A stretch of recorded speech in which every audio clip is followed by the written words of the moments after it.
25 korriku ishte një ditë historike për Armand Durmishin. Trajneri Luciano Spalletti i aktivizoi si titullar, ndërsa ishte ndeshja e dytë e fazës përgatitore. Këtë herë përballë Bardhezinjve u vendos Standard i Liège. Sulmuesi i Shqipërisë U19 u zëvendësua pas pjesës së parë, njësoj si pjesa tjetër. Panorama Sport ndërkohë ka ndarë 2 video gjatë pjesës së parë. Fillimisht ishte minuta e 10, kur Durmishi goditi me kokë pas harkimit nga këndorja. Sulmuesi 18 vjeçar nuk pati shënjestrën e duhur. Më pas pati një 2 luftim në mesfush, aty ku edhe fitoi faull. Kujtojmë se Durmishi ishte golashënuesi kryesor për Juventusin e moshave në Primavera. Christian Aslani është tronditur me Interin në fazën përgatitore. Mesfushori i kombëtares pezoi një dëmtim muskulor gjatë fazës përgatitore në Gjermani. Për të nuk pritet të udhtojë nesër me pjesën tjetër drejt Azis. Interi ka të rezervuara 3 miqësore luksi gjatë kësaj kohe, që do të ishin mundësi e mirë për Aslanin. Fillimisht më 1 gusht është takimi me Manchester Cityn, më pas përballë Milanit dhe Juventusit. Kjo fazë përgatitore do të ishte mjaft interesante për Aslanin me kampionet e Italisë, për të po vlerësohet mundësia e largimit. Kujtojmë se në edicionin e kaluar nuk qëndroi nën urdhrat e Kivu, fillimisht u huazua te Torino dhe më pas te Beşiktashi. Luis Hasa është futbollisti i ri i Frozinones. Është vetë klubi Lazial që ka njoftuar afrimin e mesfushorit të Shqipërisë përmes postimi në rrjetin social në Facebook. 22 vjeçari ka firmosur një kontratë 4 vjeçare me skuadrën e tij të re, ndërsa vetë Frosinone e ka siguruar me të drejta të plota kartonin e tij, duke ja marrë përfundimisht Napolit, ekip me të cilin fitoi një titull në sezonin 2024-25.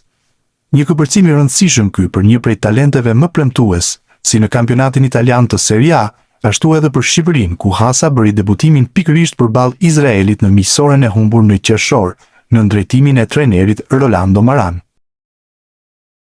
Ernest Muci mund të largohet nga Trabzonspor. Sipas mediumit Epirot Report, Aston Villa ka kërkuar informacion të detajuar për 25 vjeçarin, që gjithashtu është pjesë e kombëtares shqiptare. I njëjti burim raporton se marrëveshja mes palëve do të mbyllej me 25 deri në 30 milion euro.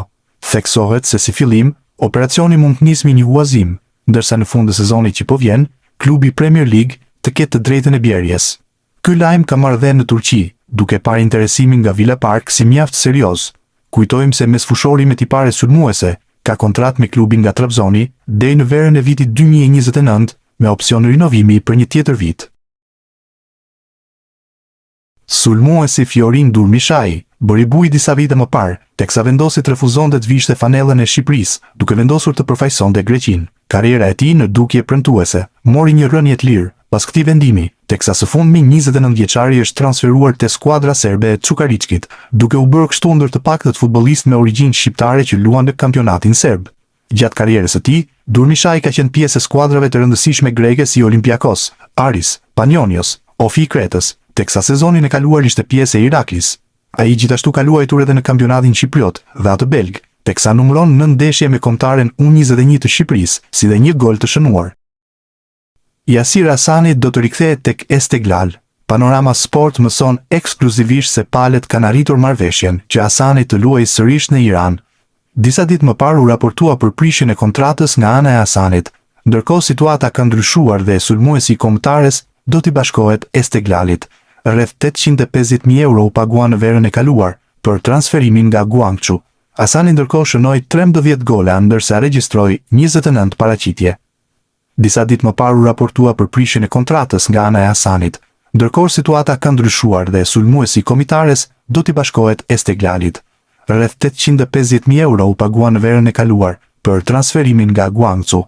Hasani ndërkohë shënoi 13 gola ndërsa regjistroi 29 paraqitje. Ray Manaj pritet të ketë një rol të rëndësishëm në Sivasspor në sezonin e ri, teksa trajneri i skuadrës turke Ismet Tashdemir ka shprehur pritshmëri të larta për sulmuesin shqiptar. Tekniku i Sivassporit, duke folur për situatën e ekipit para nisjes së sezonit të ri, u ndal edhe te Manaj, duke theksuar rëndësinë e rikthimit të tij në formën më të mirë pas problemeve fizike që e penguan gjatë edicionit të kaluar. Ray Manaj është një lojtar shumë i rëndësishëm. Edhe unë, si të gjithë, kam pritshmëri të mëdha nga ai, deklaroi Tashdemir. Trajneri turk kujtoi se mungesa e sulmuesit shqiptar në disa ndeshje të sezonit të kaluar ndikoi te rezultatet e skuadrës. Nëse do të kishim fituar edhe vetëm një nga ndeshjet ku Ray Manai mungoi për shkak të dëmtimit, ndoshta mund të kishim arritur në finalen e play-offit, u shpreh ai. Manai, i cili është një nga pikat kryesore të sulmit të Sivasporit, shihet si një nga lojtarët mbi të cilët klubi turk mbështet ambicjet e tij për sezonin e ri. Tashdemir theksoi se rikthimi i tij i plot fizik do të jetë një faktor i rëndësishëm për objektivat e skuadrës. Është e rëndësishme që Ray Manai të jetë me ne i shëndetshëm. Shpresojmë që së bashku me të dhe lojtarët e tjerë ta përballojmë sezonin në mënyrën më të mirë, përfundoi trajneri i Sivasporit.